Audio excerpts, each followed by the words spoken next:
It's about effort, ladies and gentlemen. It's about effort. How much effort are you giving to the things that you want? How much effort are you giving to the things that you desire, that life that we're designing? How much effort are you giving towards this thing? You heard ET talk about giving 120%. I always used to say, when's the last time you gave anything, everything? When's the last time you gave anything, everything you have? Your visions, your dreams, your desires, those things deserve it. They deserve giving it everything, 100% effort, 120% effort, really going back to this mindset. We talked about it on Wednesday of being determined to win, right? Do you look at your life like it's a competition that there's something you can win? You get to win your vision, the man or woman God called you to be. Like, you get to, that is the prize, the best version of yourself, designing the life that you want, success in all areas, health, wealth, relationships. That's the game. So are you giving it the effort?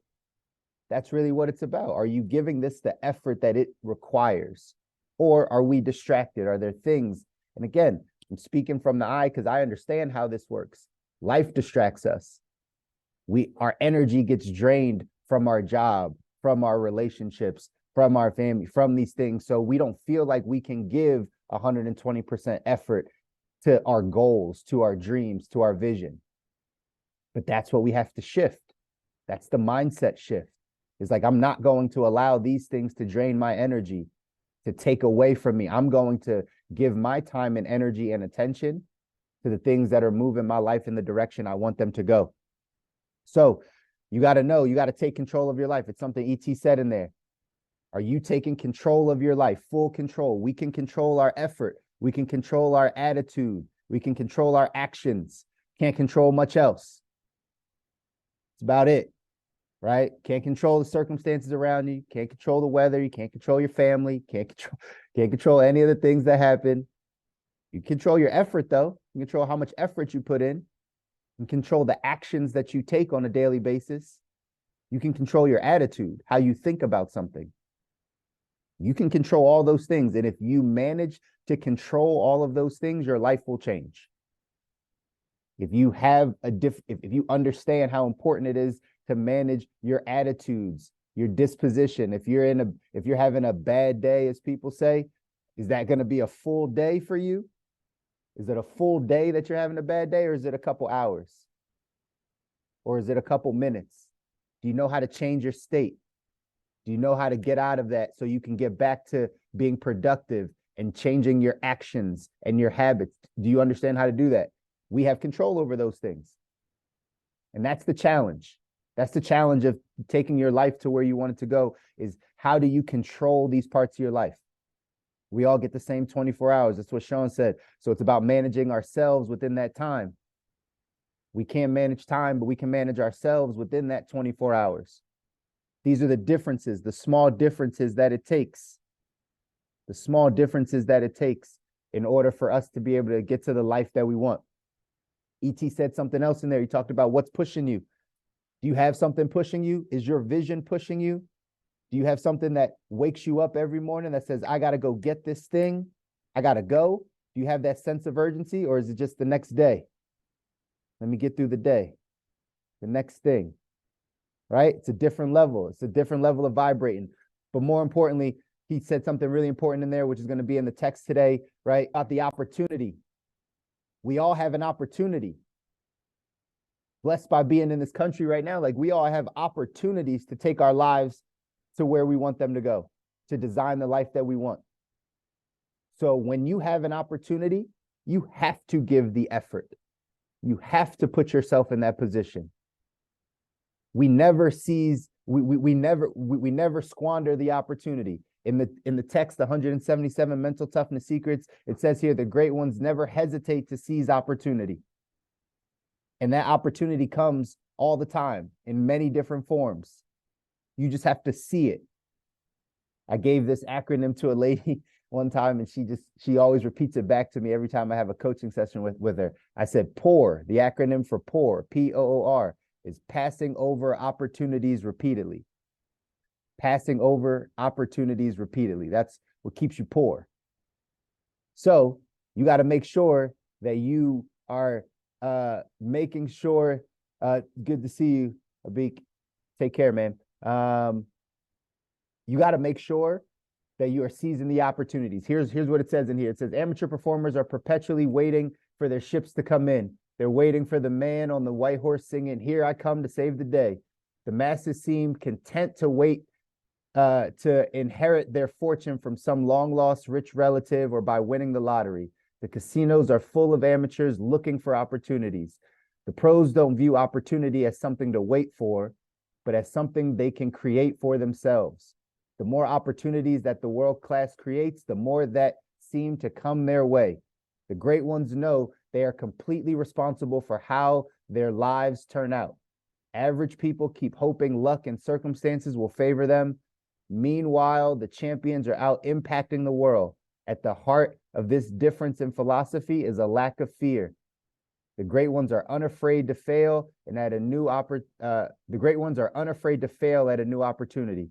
They see opportunity as a game that must be played now while there's still time left on the clock. If they fail at that game, they move on to a new game. They just keep playing until they win. Amateurs are so paralyzed by the fear of losing that they never get in the game. As a result, they never develop the courage and confidence to play at the world-class level. Security to the middle class is much more important than seizing opportunity. But like happiness, security cannot be sought directly. Security is an illusion created by the masses to justify not taking risk and fulfilling their potential. The great ones play the game and capitalize on every opportunity until the end.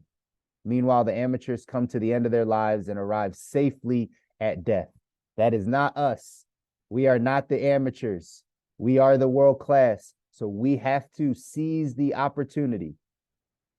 Whatever opportunities are presented you, whatever is in front of you, being able to say, you know what? I'm going to take some of these chances. I'm going to give more effort. I'm going to take a little bit more risk to design the life that I want. It's not about luck.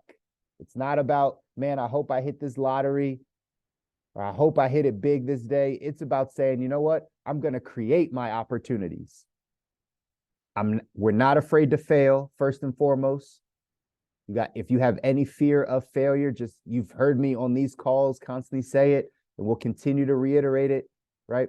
Failure is learning and growing. If you seize an opportunity, it doesn't go your way, you learn from it and you can grow from it.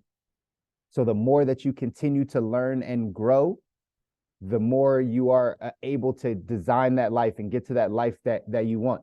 So failure is a part of the process of becoming successful. When we don't want to fail, we stay in our comfort zone and nothing grows in our comfort zone. We don't learn anything. We don't grow.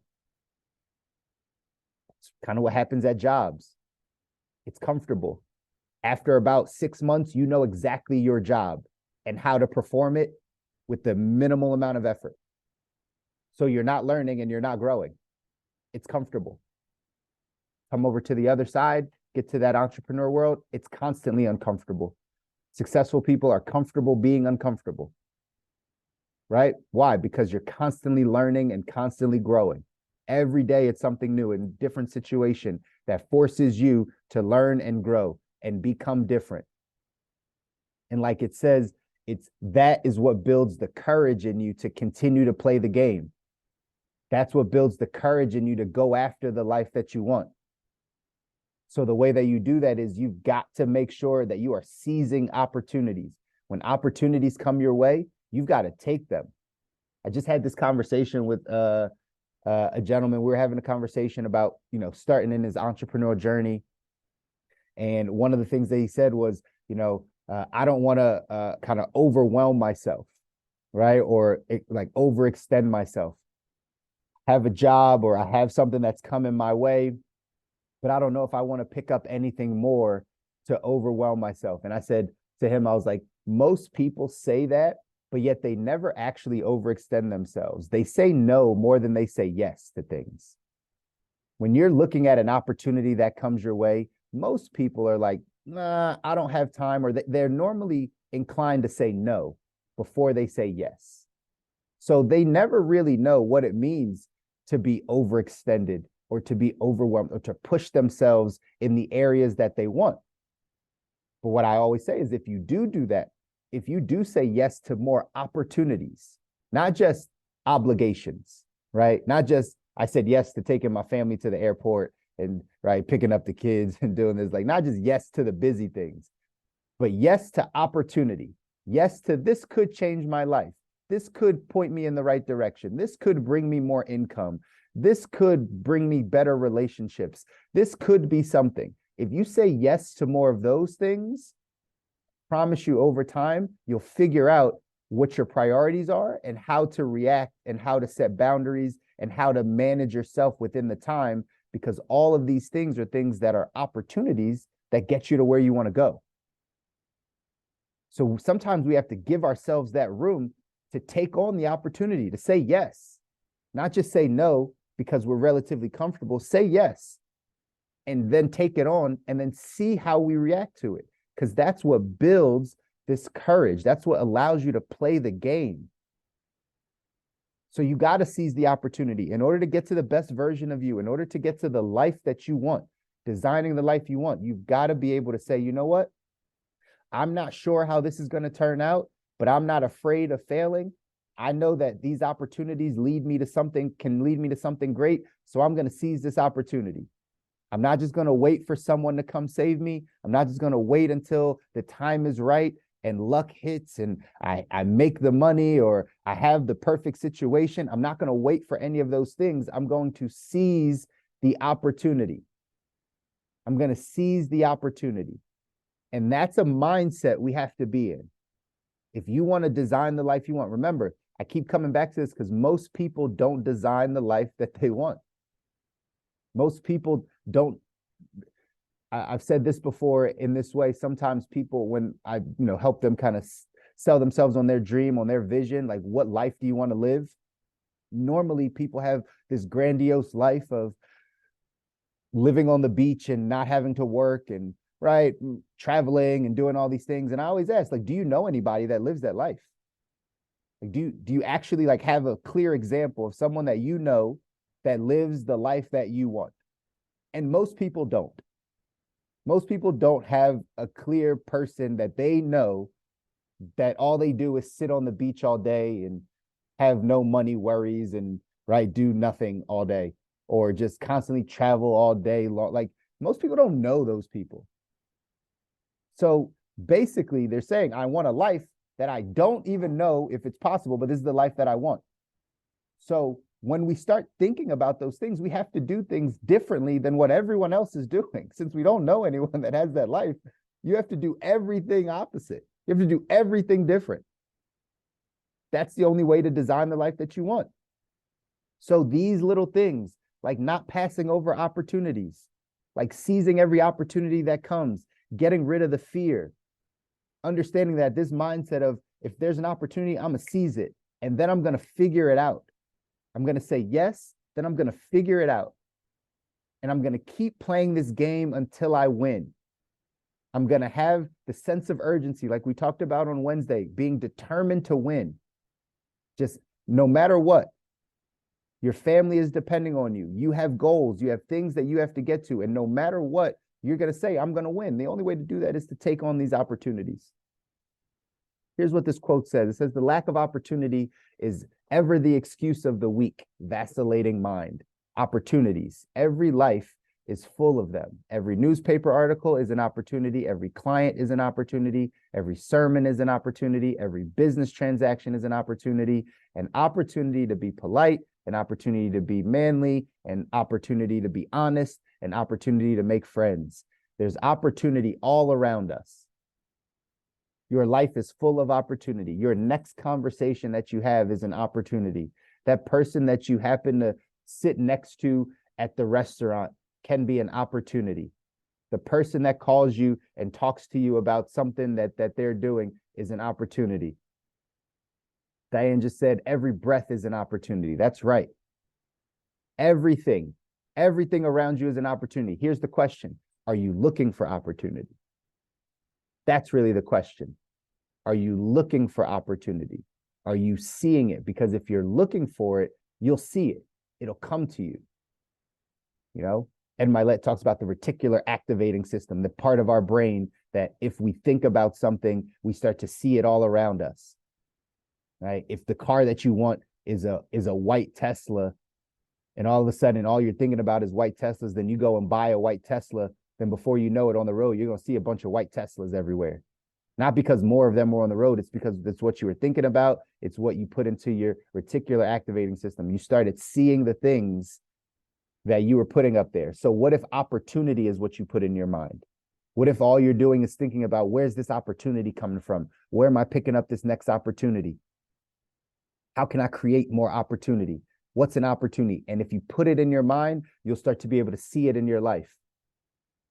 Again, back to the thesis of these calls. If you change your thinking, you change your life. You change your thinking, how you're thinking about things, your life will change. So if you start thinking differently, if you start thinking about opportunity, if you start thinking about designing the life that you want and your vision and what that looks like, and you're not thinking of lack or scarcity or fear, those aren't the dominant thoughts, because for many, that's the dominant thought. That's why you see more of it. That's why you get more fearful, is because you see more of the fear. You see more of the worry. You see more of the obstacles. That's where your brain is.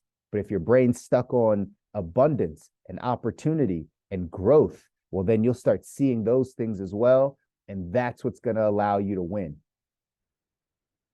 That's what's going to allow you, as it says here, they never developing the courage and confidence to play at the world-class level.